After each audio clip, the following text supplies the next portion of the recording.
Talks, organizado pelo CLP. Eu sou o Luiz Felipe Dávila, o fundador do CLP, e hoje temos o prazer de receber no nosso CLP Talks o ex-ministro da Saúde, Luiz Henrique Mandetta, natural de Campo Grande, Mato Grosso do Sul, e foi, não só antes de ser ministro, ele foi deputado federal, foi também secretário municipal em Campo Grande da Saúde e, portanto, uma pessoa que tem uma grande história já na política.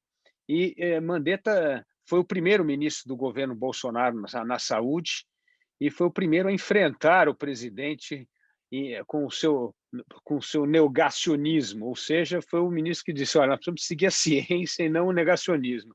E foi esse confronto que fez com que o presidente Bolsonaro demitisse o ministro Mandetta quase há um ano atrás, né, ministro? Foi no dia 16 de abril que o senhor foi demitido, hoje é dia 8, então quase um ano atrás o senhor foi demitido, foi o primeiro demitido porque não abraçou as teses do negacionismo. E o negacionismo mostra a tragédia hoje que o Brasil está vivendo, essa pandemia.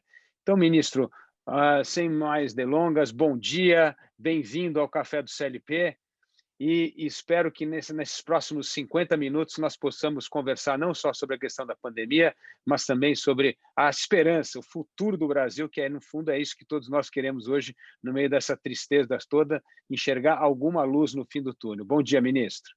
Bom dia, Luiz Felipe. Bom dia, amigos do CLP. Prazer estar aqui. Eu já fico sugando aí o material de vocês bastante. Eu não perco uma publicação, está tudo aqui, está bem compilado. É muito bom, é muito bom. Parabéns pela excelência do trabalho, muito bom. Muito obrigado. Bom, ministro, vou fazer um rápido balanço, né? O senhor assumiu o ministério quando estava já como ministro, o início da pandemia, né? Os primeiros casos que surgiram na pandemia, e o senhor saiu quando essa curva já começou a crescer de forma violenta. Qual é o balanço que o senhor faz desse ano de pandemia? E mais do que isso, além do balanço, como é que nós vamos nos comportar, o senhor acha, nos próximos meses que são estratégicos para o Brasil ver se consegue reinverter essa curva, derrubar essa curva que no mundo inteiro começa a cair e a do Brasil continua a subir? O Brasil perdeu o timing por decisão errada, equivocada. É uma série delas. Aqui, se a gente for voltar no tempo, eu vou falar só as capitais, né? as perdas capitais. A primeira perda capital foi perder a unidade. Você tinha um canal de comunicação com a população organizado, você tinha o empresariado ajudando, entendendo que tinha que sair junto dessa crise, trabalhando. Eu trabalhei com Vale, eu trabalhei com Febraban, eu trabalhei com uma série de iniciativas do empresariado, mas orientadas para que a gente pudesse organizar o sistema naquele momento. Quando a gente perde o canal de comunicação, você rompe e deixa cada unidade federativa iniciar as suas tratativas, porque a doença está na frente das cidades, principalmente, que é onde as pessoas vivem e acontece. Aí nós fomos para um segundo erro capital, que é quando você vai começar a fazer vacinas. Eu estava no Ministério, tinham mais ou menos umas 120 iniciativas no mundo, todas elas na fase 1. A fase 1 é quando você traz o conceito teórico da vacina, escreve e inicia nos ratinhos de laboratório. Ali é o grande cemitério, né? Você, quando vai para a ciência, a gente vai falar até um pouco de patente aqui hoje, porque está aquecido, ninguém vê o custo dessa fase. É como se você tivesse tido uma vacina e falasse, fez-se a luz, e não é assim. Então, naquele momento, os fracassos predominavam sobre quaisquer possibilidades de sucesso. Eu deixo o Ministério, depois vem a fase 2. Algumas vacinas, o primeiro ser humano em maio, eu já não estava mais no Ministério. Na fase 2 é quando não mais do que 100 pessoas, normalmente são as pessoas do entorno do laboratório que fazem o teste. E quando passa da fase 2, os laboratórios começam a oferecer as vacinas. As vacinas foram oferecidas para o Brasil em julho e agosto do ano passado. E não porque nós somos bonzinhos, não. É porque o nosso sistema de delivery, a entrega da vacina no Brasil, a rede está pronta, a rede é azeitada e a rede é boa. Então, todo mundo queria um cartão de visita e todo mundo sabia que tinha que ter um mix de vacina. Nenhum laboratório conseguiria suprir a totalidade. Então, naquele momento, a gente podia ter feito o mix da Coronavac, da AstraZeneca, da Pfizer, da Moderna. A Johnson ela atrasou uns 3 meses das outras. O que as outras fizeram em julho, a Johnson fez em outubro. Mas, enfim, a própria Johnson, e a gente já não teria vivido essa chamada mega epidemia que a gente está vendo agora. Então, o segundo erro capital. O terceiro erro é desmanchar a testagem inteira. Eu me lembro de ter encomendado 7 milhões de testes. No final, agora, o Haiti recusou receber os testes. Os testes provavelmente foram jogados fora por perda de prazo de validade. Largaram na Gari, aí em São Paulo, em Guarulhos. Depois, um erro capital foi a quebra do Pacto Federativo por política. Eu preciso tirar a culpa da costa do presidente e joga essa culpa para um terceiro. Começou jogando na China, na Organização Mundial de Saúde, nos ministros, depois jogou no Congresso, depois terminou com governadores e prefeitos. Essa foi a mais danosa de todos, porque aí virou a população contra qualquer medida. Não leram a questão da segunda onda, acharam que a epidemia tinha acabado, tomaram uma decisão errada.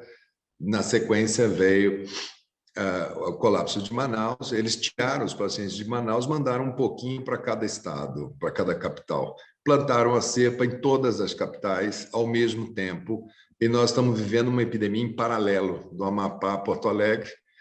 Ela vai ter um tempo de vida, ela vai ter uma saturação, ela cai, provavelmente ela cai, nesse mês de maio agora ela cai, mas a qualidade do cuidado caiu tanto que você vai ter menos casos, mesmo caindo, e mais mortes, porque você praticamente fadigou, estressou, arrebentou todo o sistema de saúde. Até medicamento básico de intubação eles não calcularam. Então, assim, a sequência de erros esses são os capitais. Os subcapitais, aqui eu poderia falar 2 horas, coisas graves que vão ter reflexo na recuperação econômica também e de saúde também.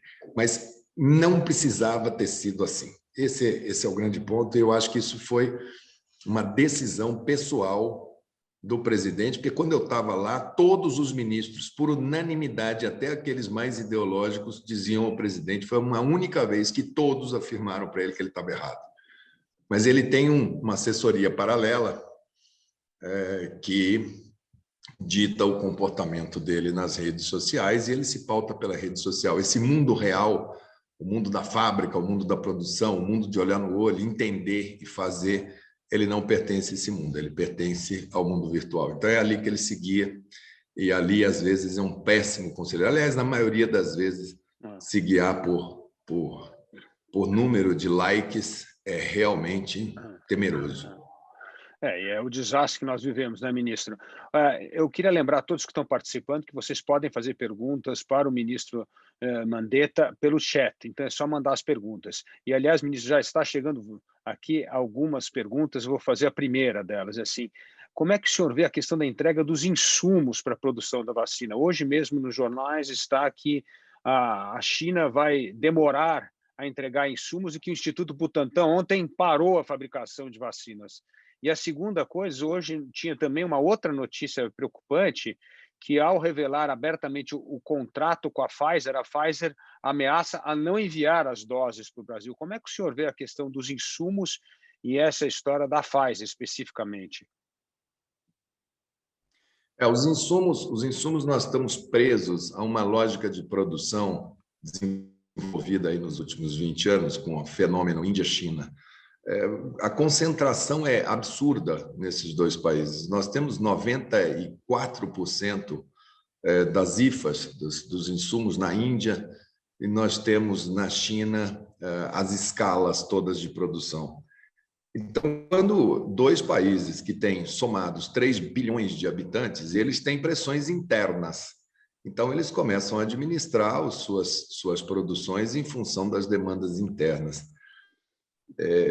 O mundo vai revisitar isso. Eu tenho discutido muito o novo regulamento sanitário internacional, em que, inclusive, essa concentração ela pode vir aí com alguma algum teto de produção, porque o mundo viu que você concentrar em 2 países, agulha, seringa, frasco, borrachinha do frasco, tudo que envolve aquilo dali, na hora que você precisa de uma resposta rápida, você está extremamente concentrado num local. Isso pode ser até uma oportunidade futura para o Brasil. Então, nós vamos viver essa vacina por soluço em função dessa concentração, em função da demanda aquecida interna desses países. A China precisa vacinar 1 bilhão e 250, 1 bilhão e 300 milhões, a Índia também, e o Brasil vai ficar ali preso a essa dependência. Mas o que poderia ter evitado isso teria sido relações exteriores, diplomacia de melhor qualidade. Nós fizemos uma opção por via diplomática equivocada, não se muda isso da noite para o dia, as relações diplomáticas elas são construídas no tempo, nós abrimos mão de uma capacidade muito grande de diplomacia do Itamaraty, de escola diplomática, e isso paga-se um preço da dependência agora. E o outro ponto é... Eu estudei nos Estados Unidos, Felipe. Lá, a frase que o contrato é um ato jurídico perfeito é levado a sério.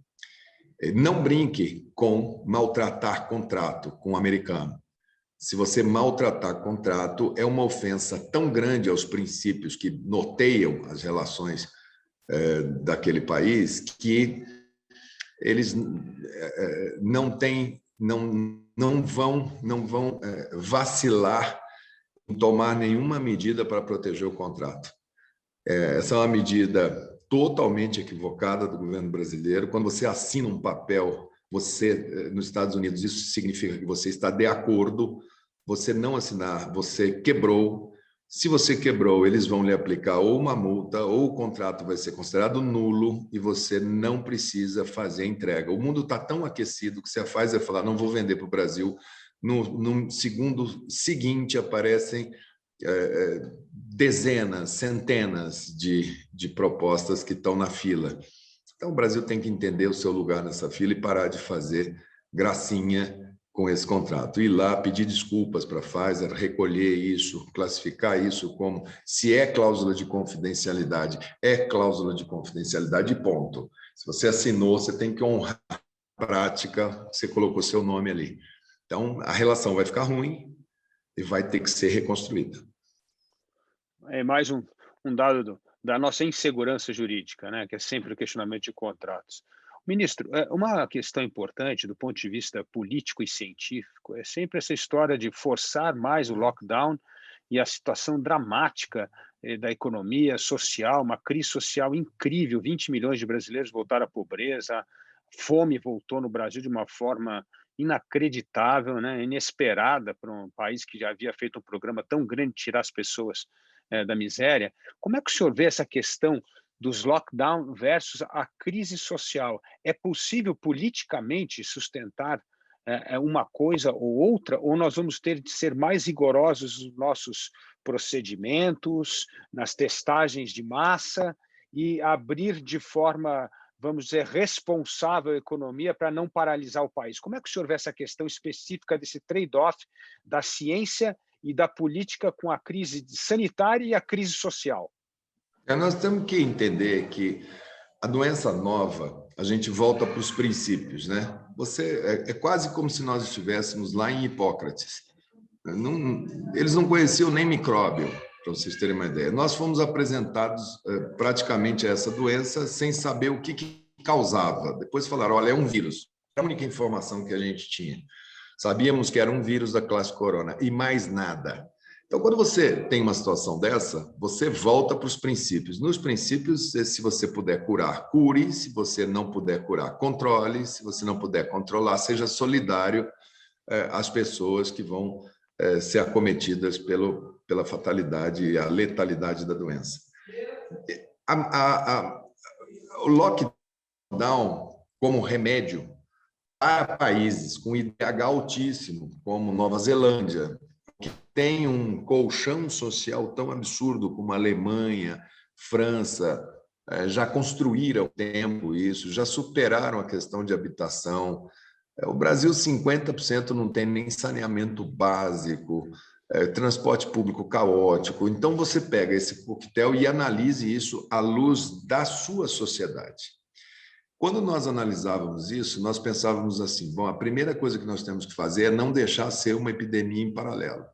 Não dá para ser em paralelo, porque não sendo em paralelo, a gente vai administrar o sistema igual o controlador geral de energia controla. Eu tiro um pouco daqui de São Paulo, eu passo para o Rio, do Rio eu passo para a Bahia, eu jogo com o meu sistema, eu desloco oxigênio, eu desloco insumo, eu preparo para não ter colapso. O que é colapso? Que as pessoas usam muito essa palavra e é ela que vem para justificar eventuais lockdowns. Você tem sistemas bons, que não existem, são utópicos, você tem sistemas regulares, que é um sistema canadense, inglês, que as pessoas que classificam como regular. Depois você tem os sistemas ruins, depois você tem o sistema crítico, depois você tem o sistema caótico, mas eles ainda estão abertos, eles ainda recebem. O Brasil hoje é um sistema caótico com graus de desassistência, lotação, não tenho vaga, 95%, 100%, mas ainda assim ele consegue, de alguma maneira precária, a qualidade da assistência cai, é essa letalidade absurda hospitalar brasileira, a queda do cuidado, e depois você tem o colapso. O colapso é quando você tem dinheiro, você tem plano de saúde, você tem ordem judicial, você tem, seja lá o que você quiser ter, mas simplesmente o sistema não vai responder, ele não existe, ele cai. Só uma cidade brasileira experimentou colapso, que foi Manaus. Acabou o oxigênio. Não importa se você estava lá dentro com uma apendicite, você morreu. Você estava lá dentro com um infarto, você morreu. Você era uma mulher, estava tendo filho, a criança precisou de UTI, neonatal, morreu. Isso é colapso, é quando não tem mais o sistema. E o que a gente tem visto no Brasil, essa discussão de faz lockdown, não faz lockdown, é depois do colapso. Nós não fizemos nenhum lockdown no Brasil, desde o início dessa pandemia, zero. Talvez depois da falta de oxigênio, ainda assim em Manaus estava tão desorganizado que as pessoas corriam na rua, entravam em fila para tentar arrumar um cilindro de oxigênio para alguém. Enfim, uma situação pânico. O sistema de bandeiras era o sistema que eu estava construindo quando eu estava no Ministério, que, aliás, até foi passado para o Rio Grande do Sul, eles é que deram continuidade, que levava em consideração para tomadas de decisão prévias ao colapso, ou seja, eu não quero entrar em colapso, isso tem que ser explicado para a sociedade, não podemos entrar em colapso, colapso é barbárie, colapso é fim de linha, você acidentar um carro e não ter o sistema. Então, a gente organizava tudo, o oxigênio foi recalculado, os insumos do kit intubação é um local, você não vai conseguir ser intubado, você não vai conseguir permanecer intubado sem os medicamentos, então a gente recalculou e fez de um jeito que a gente media remanejamento de estoques, aquilo estava pronto. Talvez por ter passado aquela a primeira onda, como vocês chamam, a gente chama de continuidade da doença, mas enfim, a primeira onda, aquele código social estava funcionando parcialmente, a gente conseguiu empurrar ela um pouco para frente e a gente conseguiu, olha, primeiro vai começar na Amazônia, depois ele vai no Nordeste, o Nordeste vai melhorar, ele vai chegar no Sudeste, depois ele vai no Sul e vai acabar no Centro-Oeste. E o sistema passou por aquilo. Nessa agora, o sistema não tem margem para adequação. Ele está trabalhando todo no limite. Eu conversei com Curitiba um dia, me deram os números deles, eu falei, olha, você precisa de cilindro, não tem cervejaria aí? Tem. Vai e transforma os gases, os tanques de gás de cervejaria para tanques de oxigênio, começar a usar, montar uma logística paralela com cilindros industriais para oxigênio, eles funcionam, só tem que limpar bem. Isso é trabalhar em colapso. Colapso, vamos parar e ficar em casa, você não precisa... Ele se impõe, mas ele é péssimo, porque você faz a paralisação com a doença, com o espiral da doença dentro da casa. Então, você faz a interrupção e as pessoas falam assim, puxa, mas não está... Leva 3, 4 semanas. Então, o sistema de bandeiras, onde você controla índice de transmissão, qual o percentual para você saber o spinning, quer dizer, qual a velocidade de contágio, como se você tivesse um leite dentro de uma leiteira no fogo. A gente que é do campo sabe do que está falando. Você liga o fogo e fala, eu vou ferver o leite. Se você vê que o leite está borbulhando, se você largar, o leite vai subir, subir, subir, vai cair para fora da leiteira, perigoso apagar o fogo, vai sujar o fogão todo. Então, ou você diminui o tamanho da chama, se você quer manter ele ali naquele local, ou você joga mais leite frio dentro, enfim, ou tira a leiteira do fogo. Então, no caso desse instrumento chamado lockdown, fazê-lo preventivamente, ele não vai, no Brasil, pela parte social, ele não vai conseguir se impor. Fazê-lo depois do colapso é uma tragédia. Então, tem um timing muito preciso. E ele vai ter que ser muito focado, ele vai ter que ser muito cirúrgico. Fazer um lockdown nacional, vamos parar o Brasil do Amapá a Porto Alegre, você não consegue e ele não chega na ponta o resultado. Então, você penaliza o sistema todo. Eu acho que ali é um local para inteligência, não é um local para você ser reativo. Esse vírus não é um problema individual, ele é um problema coletivo, ele ataca a sociedade como um todo. Ele ataca a educação, empresa, produção, cultura, esporte, e ele ataca o sistema de saúde. Então, a lógica é preparar, proteger e evitar o caos, né? Procurar trabalhar no mínimo como crítico, que é quando você ainda gerencia o sistema, para ver se você sai do outro lado. Eu acho que, como regra, assim, faz lockdown ou não faz lockdown, não faz sentido nenhum essa colocação. Eu acho que isso uma solução que a Itália usou em colapso. Portugal, outro dia, usou em colapso. Os países que usaram em colapso. Poucos países usaram isso previamente ao colapso. Agora, se o Brasil vai querer bancar o jogo, fazer um jogo de pisca para saber até onde vai ser o colapso, e quiser experimentar o colapso, eu acho extremamente perigoso. Então, tem que ter o timing, e esse timing ele é técnico. Ministro, aqui, as perguntas que estão chegando aqui agora é mais sobre a política do que sobre a pandemia, mas tem duas últimas perguntas sobre a pandemia aqui que estão sendo feitas de forma repetitiva. Então, eu pediria ao senhor para responder essas duas últimas perguntas da saúde e nós entraremos na pauta política. Bem resumido, eu vou responder. Vamos ver meu poder de síntese. Vamos lá, as duas perguntas aqui primeiro, o senhor é a favor da quebra de patentes ou não? E o que o senhor acha da medida ontem aprovada na Câmara de compra de vacinas por empresas privadas? Bom, quebra de patente no meio de uma pandemia. O mundo nunca investiu tanto em ciência. Eu acho que é uma injeção de recursos dentro das plataformas científicas que nem na Segunda Guerra Mundial, em nenhum tempo da humanidade, se colocou tanto recurso. E quando você coloca muito recurso na ciência e você estressa o cérebro de todo mundo para buscar solução, você vai sair com um percentual tão grande, mas tão grande de inventividade. O que a gente faria em 25 a 30 anos, no ritmo normal de investimento, nós vamos fazer em 5 anos. Essa própria tecnologia da Pfizer e da Moderna de fazer vacina com RNA, ela deve ser agora, o próximo passo por exemplo, dengue, que é uma doença que arrebenta o nosso país todo ano, absenteísmo, morte, epidemias sequenciais. Ela nunca conseguiu ser domada pela tecnologia de vírus vivo atenuado. O vírus 2 nunca aceita, o 3, o 4 dá muita reação. Malária, pode ser que a gente vá por esse caminho. O próprio HIV pode ser que tenha uma solução, porque a gente abriu uma frente muito grande contra vírus. A humanidade vinha trabalhando muito com medicamentos como antibióticos, essas coisas. E você quebrar a regra, você vai ter os seguintes efeitos colaterais. Primeiro, os laboratórios não vão pedir inserção aqui. A primeira coisa que eles fazem é não entra no Brasil. Não entra porque ele quebra a patente, ele é fora.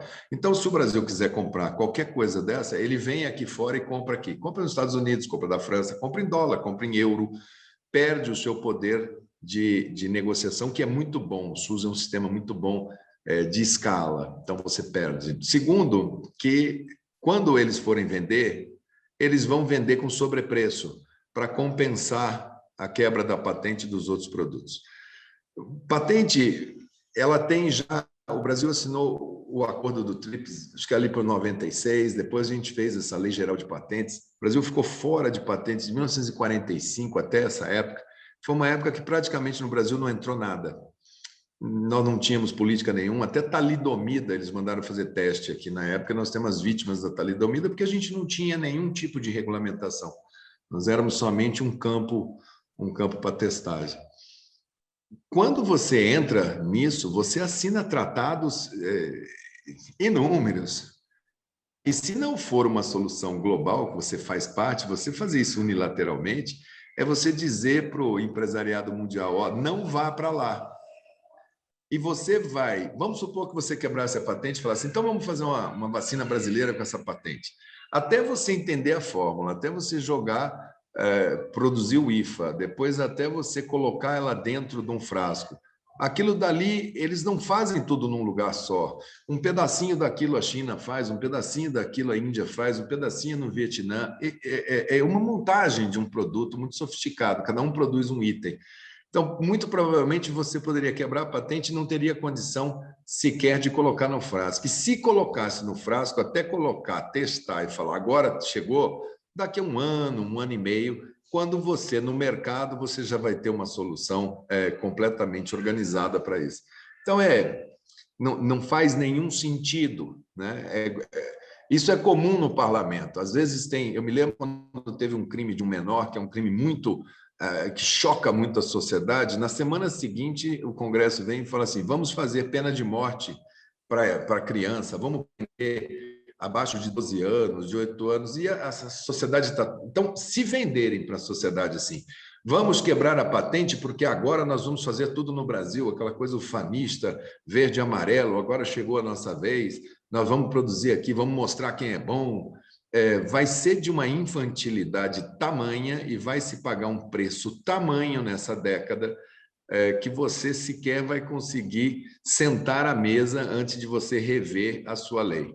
Então, e fora que tudo que for feito aqui, todo o pedido de patente aqui, porque isso acaba indo para as outras áreas também, você vai ter uma perda, uma fuga de patentes, uma fuga de cérebro. Só para fins de exemplo, aí, a USP tem o Vonal eu acompanhei na época, é uma patente.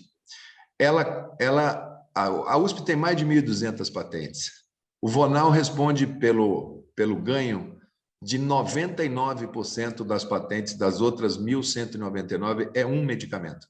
Então, esse é um campo muito, muito estratégico, muito essencial. Nós temos uma boa indústria de genérico que faz um trabalho fantástico, que barateia, que dá escala, só que se a gente falar assim, não, eu quero fazer isso just in time, vamos copiar o sucesso dos outros, a gente vai ter que copiar o fracasso também para poder estar no mesmo pé de igualdade, senão a inventividade sucumbe. E a última pergunta é isso, o que o senhor acha da compra? E a outra questão da compra, privadas? Né? A compra de vacinas privadas. Volto a repetir, o problema não é individual. Você pegar a vacina e falar, eu vou vacinar a minha empresa. Qual é a faixa etária do meu funcionário? Ele tem de 20 a 40 anos. Então, eu vou vacinar porque daí a minha empresa está pronta, eu posso ficar aberto. É o primeiro raciocínio imediato. Não para a produção porque está todo mundo vacinado, não tem mais desculpa para ficar em casa. Acontece que o problema é coletivo e o problema não está ligado à ocupação.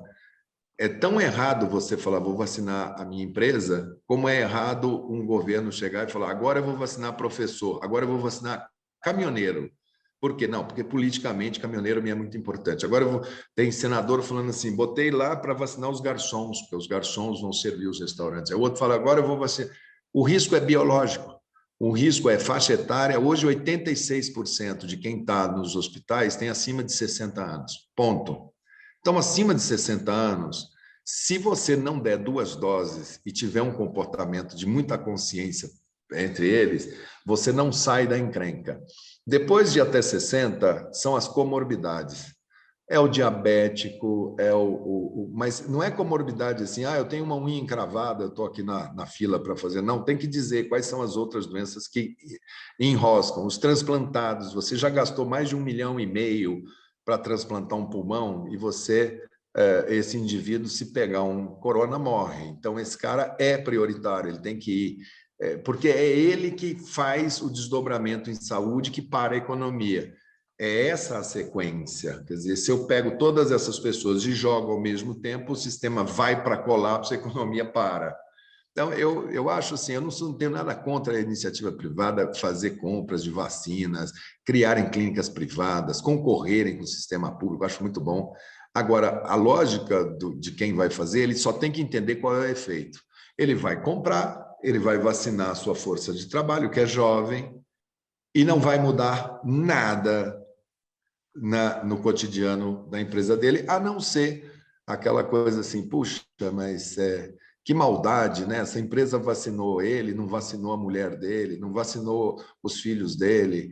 Puxa, o vizinho dele é tão gente boa. E o clube vai criar também um problema político. Aí vem as inventividades, né? Não, então você usa metade para você e doa metade para o SUS, como se o SUS precisasse a quantidade é tão pequena, fala só, dá uma esmola aqui. Pô, a gente paga o imposto, o dinheiro está lá. Outro dia o Paulo Guedes falou assim, o Mandetta levou 5 bilhões e não comprou as vacinas. Eu vi a fala dele. É de uma desonestidade tão absurda. Ele tem 1 trilhão e 600 bi na mão dele. Pô, quanto custa essa vacina? Qual é o problema? O problema é custo? Para uma economia que se ficar parada 1 dia, 2 dias, nós estamos parados há 6 meses porque não decidiu comprar em julho, em agosto, como uma iniciativa econômica mesmo. Porque não tinha ministro da Saúde, o cara não sabia o que estava fazendo lá, comprasse por iniciativa da economia. É a solução, todo mundo sabe que é a solução. Mas, enfim, vai ser mais uma aí para a crônica da bagunça brasileira. No meio do jogo, chega alguém e fala assim, que tal fazer isso? Como vende isso fácil, né? Não, mas se comprar já está ajudando, já está vacinando. Então, eu acho que politicamente o Congresso ele vai sempre nessa linha. É mesmo. Então tá, então vai, faz. Mas do ponto de vista de saúde pública, de solução do problema, ela vai colaborar muito pouco ou quase nada, ou nada mesmo, absoluto, com o resultado final. O resultado final vai ser pelo SUS, pelo Programa Nacional de Imunização, que é muito bom. Ministro Mandetta, a gente está na metade da nossa conversa aqui, aliás, já passou um pouquinho da metade, e a outra metade nós temos que falar de esperança. Como é que a gente tira o Brasil desse atoleiro econômico, político, social que nos encontramos? E o senhor teve uma iniciativa muito importante, que foi criar esse manifesto de união do centro, união das forças democráticas, né, no momento que o governo passava por uma crise militar tremenda. Então, primeira coisa, eu queria perguntar ao senhor assim, o que é esse movimento? É para valer? É um primeiro passo para unir as forças democráticas em torno de uma candidatura única? Ou é apenas um entendimento de democratas para enfrentar o problema da polarização no Brasil? Eu acho que está muito claro para todo mundo que não quer polo de gravitacional. Quando você olha lá as pesquisas, lá você faz as contas lá, não cabem múltiplas candidaturas. Não cabe. Se fizer, é porque você quer que dê o pesadelo. Quem quiser jogar no pesadelo, vai para o segundo turno, vai encontrar na urna a opção Lula ou Bolsonaro. Eu não sei quem você odeia mais, vai ser o critério para você votar. Qual é o seu ódio maior, desse ou daquele? Então, você veja o seu ódio e vote. Se o seu ódio for maior que tudo que você sente, você tem a opção de branco ou nulo, ou ir embora do Brasil. Chega, porque a consequência, se qualquer um dos dois vencer, ela é a mesma crise que atravessou o século XX, que fez o tenentismo, que fez a Constituição Polaca, que criou Getúlio, que foi ditadura, que foi governo militar. É a mesma coisa, não muda nada. Você pega qualquer livro de história aí, que você vai encontrar essa mesma contenda, e vem a contenda de novo, e revanchismo, briga. Esse é o passado, isso que a gente está vendo. Agora, todo mundo olha isso e fala, tá bom, então eu posso resolver. Aí os egos se inflam, né? Eu sou a solução, outra solução, outra solução, outra solução. O que é muito bom, porque você tem um conjunto enorme de pessoas que já entendeu que pelos polos, pelo extremismo, populismo de resultado, nós não vamos sair desse problema. o próximo passo são essas pessoas sentarem e falarem assim, olha, tem que ter um critério para ter um candidato. A primeira iniciativa minha foi dizer assim, olha, eu quero, o Democratas quer construir, quer vir, e de cara a gente já deixa claro que a gente não impõe candidatura, não impõe nome, a gente quer construir um projeto para o país. E quem quiser sentar essa mesa, dê sinais de que, olha, você pode até estar armado, mas não engatilhe o revólver na cara da gente, falando, sou candidato em qualquer situação, aí não existe diálogo, né? E aí esses foram dando sinais de que, ok, estou desarmado, eu admito não impor candidatura, eu admito a mesa, eu admito construir. Isso foi antes desse momento. Como todos aqueles que estavam ali tinham dado essa sinalização, o próximo passo seria iniciar no tempo da política, aquelas conversas políticas que são lentas, não estão no tempo da internet. E com a pandemia, a política está profundamente afetada, porque tem 500 anos que a política se faz conversando olho no olho, se faz presencial. É muito difícil você fazer política assim, como a gente está aqui numa distância. Então, o tempo da política estava afetado também pela pandemia. Mas naquela semana teve um episódio que foi um episódio que todo mundo prendeu o fôlego. Foi uma semana de exoneração do ministro da Defesa, Fernando, que era um ponto de equilíbrio. Eu o conheço, um homem correto, um homem ponderado, um homem calmo, um homem muito ciente dessa geração de militares que fez a leitura do papel das forças, eles todos extremamente equilibrados. E aí você tem na quinta-feira a saída dos ministros das Forças Armadas e a saída do ministro Pujol, que era o fiador do posicionamento. Né? Eles usam muito o termo do jogo de polo, né? Ele não passava a linha da bola, passou a linha da bola, era falta. E essa regra do polo é um jargão entre eles de posicionamento e muito organizado. Quando saem os três, prendeu-se o fôlego na nação. O que vem aí? Qual é o próximo passo? O que vai acontecer? Qual a cena dos próximos capítulos? O dia seguinte era 31 de março. O presidente falando em celebrar 31 de março. O novo ministro da Defesa, Braga Neto, ainda naquela situação de falar, não, nós vamos celebrar, mas só um pouquinho que nós vamos celebrar. Então ficou uma coisa assim, estava pairando uma nuvem de retrocesso democrático. Quando você começa a receber ligação, como eu estava recebendo, do Times, da BBC, perguntando não mais de pandemia, de risco à democracia, você começa a falar assim, cara, isso é mais uma agenda negativa internacional para o Brasil. Porque eu não sei onde que a gente está pior, sem saúde, sem meio ambiente, sem relações internacionais. Falei, puxa, agora vai ter uma crise de república de bananas agora. E a capacidade da sociedade de dizer, ei, basta, individualmente, porque a nossa liga social ela foi rompida, foi feito picadinho da nossa capacidade de resposta conjunta. Essa pressão que foi feita para esgarçar a liga social, para dividir, para governar, ela foi levada à loucura nos últimos 20 anos, mas agora a loucura de internet. Então, ninguém consegue juntar meia dúzia de pessoas para falar alguma coisa junto. Quanto mais você fazer uma manifestação pública, como era natural de acontecer em períodos normais, a OAB, a ABI, a Fiesp, enfim, todo mundo se uniria e falaria, olha, somos a favor da democracia, não vamos nesse caminho. Né? Você tinha uma resposta organizada, agora não tem, ela é individual. Então, como eu vinha conversando, eu comecei a falar, mas vem cá, se essas pessoas têm alguma possibilidade de entendimento político para sair uma candidatura representativa de um grande escopo da sociedade, 54% das pessoas na pesquisa não querem nem Bolsonaro nem Lula. Olha que oportunidade que a gente tem de fazer um país, uma nação, né, sem extremos, séria, comprometida. Só que sem democracia não existe nem a pesquisa, não existe nada, existe só o Estado imperativo.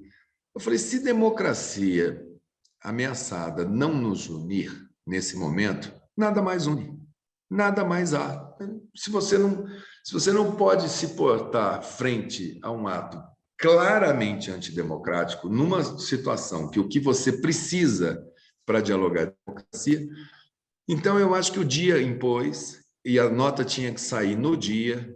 Eu comecei a trabalhar isso, era quase 11 horas da noite, quer dizer, só pude conversar com todo mundo no próprio dia 31, às 8 horas da manhã começou. Para você fechar todo mundo no mesmo espaço é complicado, depois para você concordar com o texto é um outro ponto, né? Enfim, e aí conseguimos concluir isso, foi todo mundo mexeu, mas todo mundo muito colaborativo, e assinamos. E interessante que a sociedade brasileira, e até o empresariado, porque tenho dialogado muito, tenho conversado muito, passou batido a democracia. Ficou todo mundo, quem assinou, por que não assinou, vai assinou. Todo mundo falou assim, que ótimo, o manifesto foi feito e agora qual é o próximo passo? Já se reuniu? Já fez a reunião de trabalho? Já está com os pontos de convergência? Já tem um documento? Já pode avisar? Vamos começar a trabalhar? Porque a ansiedade de todo mundo de sair desse atoleiro que nós estamos parados e vendo o carro de todo mundo passar e nós com o carro parado aqui, uma big de uma 4x4, boa de barro, e só piloto barbeiro, um atrás do outro. Poxa, até que enfim alguém resolveu desatolar o carro para a gente poder andar. Então, está todo mundo querendo andar logo essa viagem. E agora o desafio desses que assinaram é exatamente construir esse pacto, que começa com um pacto político.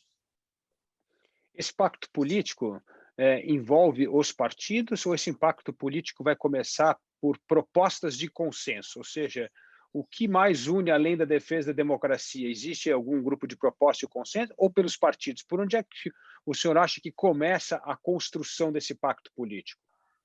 Eu acho que ele começa exatamente pelos princípios de convivência política, os princípios políticos, né? De entendimento, de levar à extenuação completa qualquer ponto de divergência até achar o consenso, e de enaltecer e valorizar todos os pontos de convergência.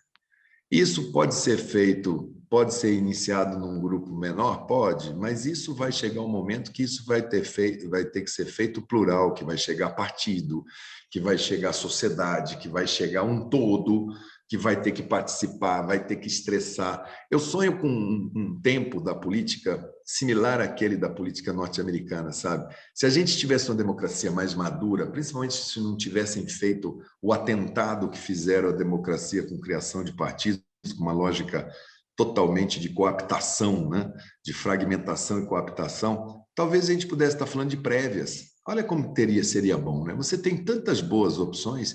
Imaginou se você tivesse prévias, que fosse todo mundo filiado a um partido, que pudesse discutir, ver quem ele acha que é melhor, e no final das prévias, aquele campo falasse, ok, depois das prévias nós vamos todos nos unir em torno de A, de B ou de C, como é na América, democratas e republicanos. Talvez por ser bipartidarismo isso seja mais possível. No Brasil é muito difícil prévias. Então vai ter que exercitar mais as prévias nesse campo do entendimento. Eu acho que os pontos de convergência são muito maiores do que os de divergência nesse campo, não vejo problema. Não vejo problema de se colocar no papel, não vejo problema. Vejo mais problema na hora de você falar assim, tá, então quem que pode levar isso melhor? Se for uma coisa assim, não, o partido A acha que é melhor isso, porque está pensando daqui a 4 anos lançar a pessoa, enfim, se forem raciocínios paroquiais, se forem em função do governo A, governo B, se for uma coisa menor do que sair dessa crise nacional, não contem comigo, eu vou participar como cidadão, eu não vou ajudar a fragmentar mais ainda esse centro, não. Eu vou trabalhar ao máximo para que a gente possa ter um bom caminho aí nessa via, nesse polo democrático, né? E sair desse maniqueísmo de preto ou branco. Existem mais de 50 tons de cinza entre os dois. Ministro Mandetta, o senhor acabou de dar uma boa ideia aqui. O senhor acha possível criar uma prévia dos candidatos de centro, uma prévia construtiva, de debate aberto, porque poderia ser uma outra forma de inovar e criar uma candidatura de centro por meio de uma prévia. Imagina que os eleitores de centro pudessem votar, aprovar, comentar. Seria uma inovação, você não acha? Isso é uma coisa, é uma inovação, é uma coisa, no momento, utópica por conta do ordenamento político, né? As pessoas não têm ainda esse grau de maturidade, mas que seria o ideal fazer toda essa conversa aberta, com todo mundo na sala, com todo mundo já tendo posicionamento. Aqui no Brasil é muito difícil, a pessoa não quer nem ter o posicionamento. A pessoa no Brasil fala assim, eu não sou filiado a nenhum partido. A maioria das pessoas que eu conheço que estão de empresariado, e aqui a gente está no meio empresarial, ela fica ali, ela não briga com o governo jamais, ela está ali. O Bolsonaro ontem foi aplaudido, muito bom, desde que ele não faça mais outra pirueta e atrapalhe meus negócios, não caia a bolsa de novo, que ele não interfira na Petrobras, que ele pare de fazer loucura com a economia, que ele controle o déficit, eu vou aplaudir, porque, afinal de contas, a solução minha passa por ele. Então, nós ainda estamos num estágio da nossa representação democrática, e é natural que estejamos, nós estamos assim, na primeira infância, nós somos um bebê de democracia. O Collor, que foi o primeiro presidente eleito aí na redemocratização, sofreu um impeachment com 1 ano e pouco de presidência, depois nós tivemos 2 ciclos, que foi Fernando Henrique e Lula, de relativa estabilidade, mas os dois com estilos diferentes. O Fernando Henrique dialogando, é um sociólogo, teve uma capacidade de administrar o Congresso e formatar um tipo de presidencialismo, de coalizão que fosse minimamente, mas eram 7 partidos que existiam na época, ele com 3, 4 partidos, ele construiu a governabilidade. O Lula já pegou e já entrou falando, vou dar uma mesada para cada um aqui e vamos tocar em frente. Depois a mesada, a casa caiu, então eu vou dar aqui, toma que o filho é teu, vou acertar aqui com o Centrão, e deu no que deu, né? Quebra aí de inúmeras empresas por conta de corrupção. Depois vem a Dilma, que é o cheque sem fundo do Lula, ele é o avalista, quer dizer, ela não tinha condições para lá, ele casou. Você pega as contas públicas a partir de 2012, 2013, uma tragédia. Esse efeito é efeito retardado, inflação, juros subindo, impeachment feito pelo próprio PT. Quer dizer, é uma crise política nasce o Bolsonaro dessa encrenca toda.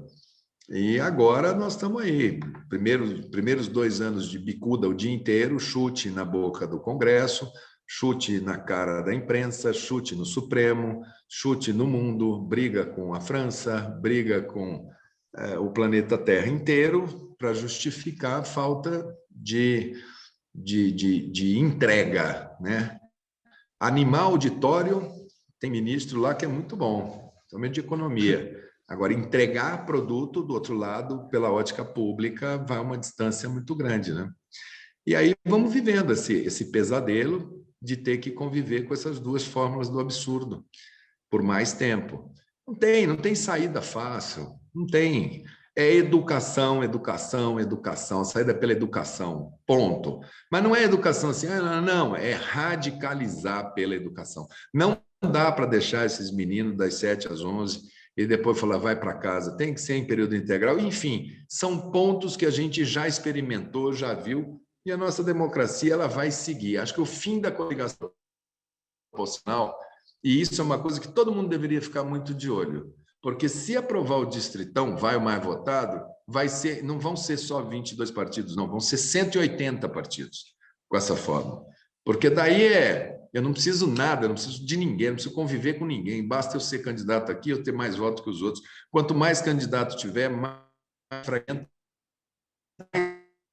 para mim fazer, vão ser de baixíssima representatividade. Então, e eles estão aí, estão prontos para votar, ressuscitaram lá um PL antigo, já fizeram a comissão especial para acabar com cláusula de barreira. Enfim, se a democracia for por esse lado, essa possibilidade de ter uma coisa mais madura, de breves, de debate, vai para o campo do daqui a 100 anos. Se a gente manter essa regra atual, talvez a gente consiga, em 2, 3 eleições, eu acho que a gente consegue já ter um quadro de partidos mais claro e começam os campos a ser mais mais óbvios, mais lúcidos, mais transparentes e cabem às prévias. Nessa agora acho difícil. Ministro, o importantíssimo é esse candidato de centro não só mostrar essa capacidade de entendimento, conversar, acabar com a polarização, conversar com os vários stakeholders da política, mas mais importante que isso é resgatar a esperança. O Brasil virou um país sem esperança. Então, qual é a mensagem que o senhor daria, até como um dos representantes desse candidato de centro, para revigorar a nossa esperança no futuro do Brasil? Não, nossa esperança não morreu ainda. Nossa esperança está ali na fila do CTI. Outro dia nós fizemos uma manobra para não precisar entubar, demos um pouco de oxigênio para ela no manifesto, ela deu uma respiradinha, ficou mais rosa. Então, nós estamos ali mantendo a esperança viva. Agora, o grande teste da esperança vai ser a participação, o entendimento, não o entendimento racional, não é isso. Não é essa coisa fria do centro, que não tem sabor, que é muro, que estamos aqui, não vamos para lá, não para cá. Não, é faca no dente, é sair para a rua, é ir no povão, lá que está, o debate está lá, o debate está na favela, o debate está no chão da fábrica. E não adianta pensar que esse debate está dentro da sala da presidência da fábrica, porque naquele dia, que vai ser o dia da esperança, o voto do presidente da fábrica vale igualzinho o voto do cara da limpeza. Cada um vale um. E quem não tiver 50% mais um não vai a canto algum. E você vai ter que entender para onde que a massa quer te levar. Entender essa massa. Gostar do povo. Ter uma sensação de que você é parte do problema para você poder entregar uma possibilidade de solução. Quem não tiver olhar social, quem não tiver olhar horizontal, o povo está com fome, agora é fome, agora está difícil, agora o impacto é muito grande. Após pandemia, se a liderança do presidente, quando se falava de vida e morte, de família, de mãe, de pai, de tia, foi essa, você já imaginou a quantidade e tamanho das crises, da cultura, da educação? Olha a quantidade de jovem que vai sair da escola, que vai parar de estudar, que vai conviver 60, 70 anos com semi-analfabetismo, com um nível baixíssimo de produção. Olha, enfim, as crises são monumentais, a crise do esporte, a crise da logística, uma somatório de crises.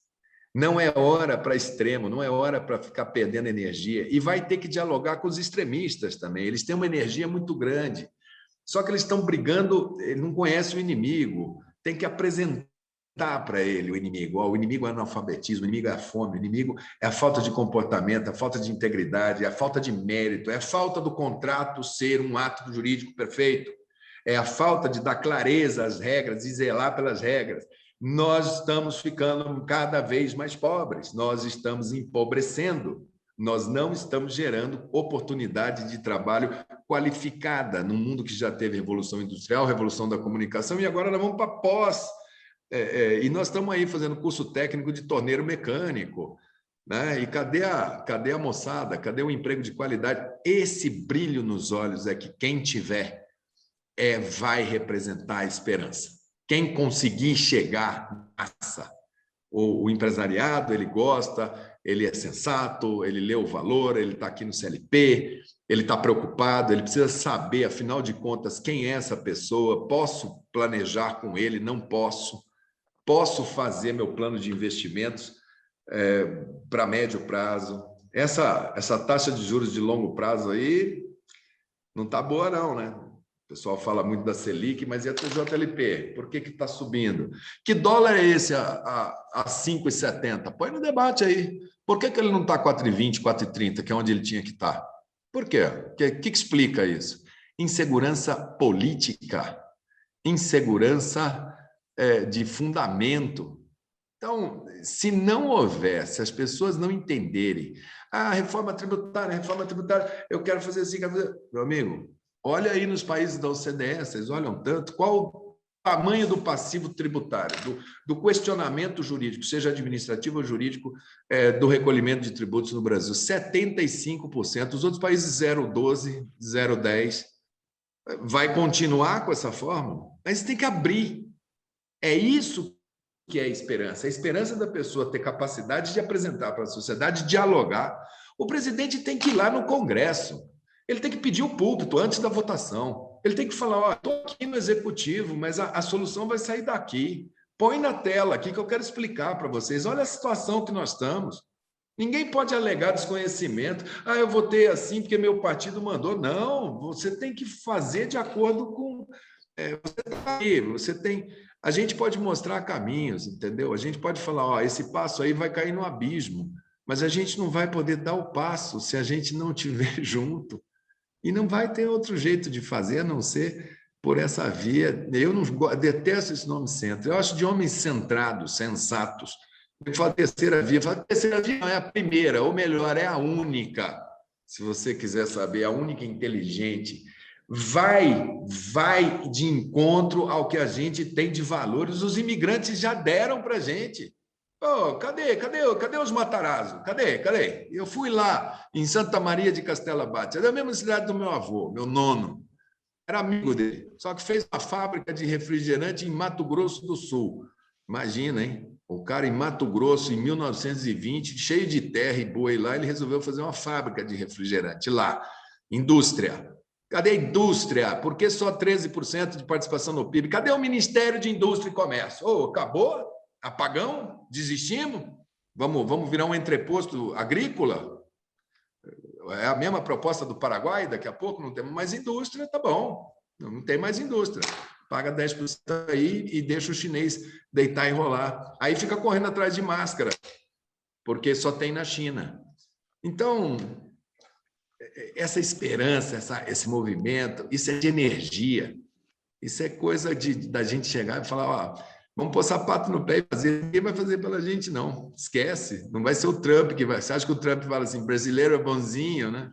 Esquece. Política externa agressiva, comercial, que defenda os interesses do Brasil. Se puder ser amigo, bem, mas em diplomacia você defende os seus interesses. E os interesses brasileiros estão sendo negligenciados. Muito obrigado. Ministro Mandetta, acho que é isso aí, é pé no chão, como o senhor fala, é botina na terra, falar com as pessoas, conectar aí. E transformar essa narrativa da esperança em voto. Eu acho que esse é a esperança de todos nós. E vira. Com 54%, quem for o candidato, se o centro não fragmentar, vocês adoram fazer conta. Tem 54% de pessoas que não querem nenhum nem outro. Eles estão posicionados ali, cada um consolidados em 20, 22. O resto está aguardando, quer saber. Olhe o teto dos dois. Os dois têm teto abaixo de 40. Os dois têm teto abaixo de 40. É vocês colocarem uma solução boa. Seja essa solução contra o Bolsonaro, vai vencer. Seja essa solução contra o Lula, vai vencer. Esse caminho da eleição é no primeiro turno. Se ele não fragmentar e ele conseguir entrar na casa das pessoas com uma mensagem correta de cuidado antes de tudo, de reconhecer as fragilidades do país e as potencialidades e conversar no tom certo com as pessoas certas e ter empatia com as pessoas, gerar empatia, gerar a esperança. Esperança nunca é num pedaço de papel. Esperança é coração. Nós estamos na era de Aquários, uma era que se você não tiver decisão pela emoção, pela razão, você vai errar. Então, era emotiva.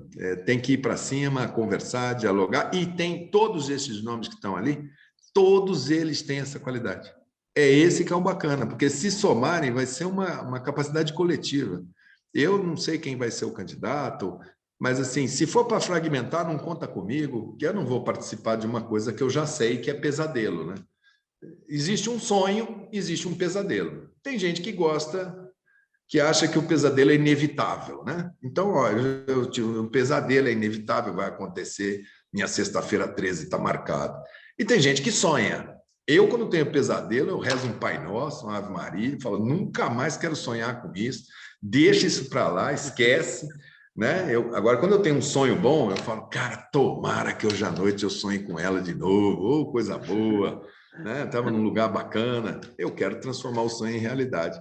Então, eu acho que é isso aí, transformar esse sonho em realidade, sair desse pesadelo aí de escolha pimenta malagueta ou limão azedo.